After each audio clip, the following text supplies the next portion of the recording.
Hello. अगं तुला माहितीये मला कोण भेटलेलं आज? अगं इम्रान हाशमी. एक्झॅक्टली. मी पण अशी शॉक झाली. काय इम्रान हाशमी? नाही, तो माझ्या समोर उभा होता.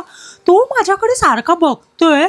मी आधी अशी भावना होती ते ला सारखा बघतोय. मी शेवटी गेली यार. एक्झॅक्टली. तो माझ्याकडे सारखा बघत होता. हा. आणि मग तो आला समोर. मग तो बोलायलाच लागला माझ्यासोबत. मला बोलतो की हाय, ऐक ना, तू माझ्यासोबत एक फ्लेम करशील काय? मी बोलली काय? एक्झॅक्टली. आधी तो मला बोलला की ऐक ना, आपण संध्याकाळी भेटूया का? मी घाबरली. संध्याकाळी कशाला बोलवतोय हा मला? तुला माहिती आहे ना तो कशासाठी फेमस आहे?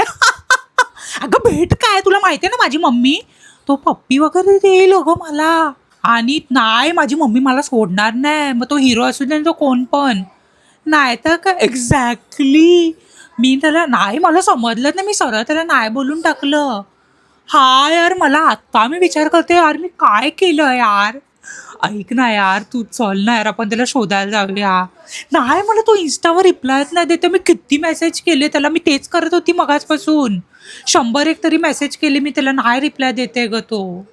तू चल ना यार, मला वाटतं तो घोटानगरला. पण मला एक समजत नाही यार की तो तो तर सिंगर आहे ना, तो मग हा पिक्चर कसा काय बनवतो? हा. हो अगं, मला नाही समजत हा हिमेश रेशमिया होता का? आईला, मला आता भीती वाटते. हा कोण होता नक्की? इम्रान हाशमी होता का हिमेश रेशमिया होता? तू तू ते सोड. चल यार, आपण शोधायला जाऊया. मला माहितीये तो घोटाळनगरलाच कुठेतरी राहतो. चल ना यार प्लीज. हा हा हा, चल चल जाऊया. पण ऐक ना यार, तू रिक्षाचे पैसे देशील काय? हॅलो. हॅलो. अगं हरामी, चल ना यार, मला पिक्चर करायचंय.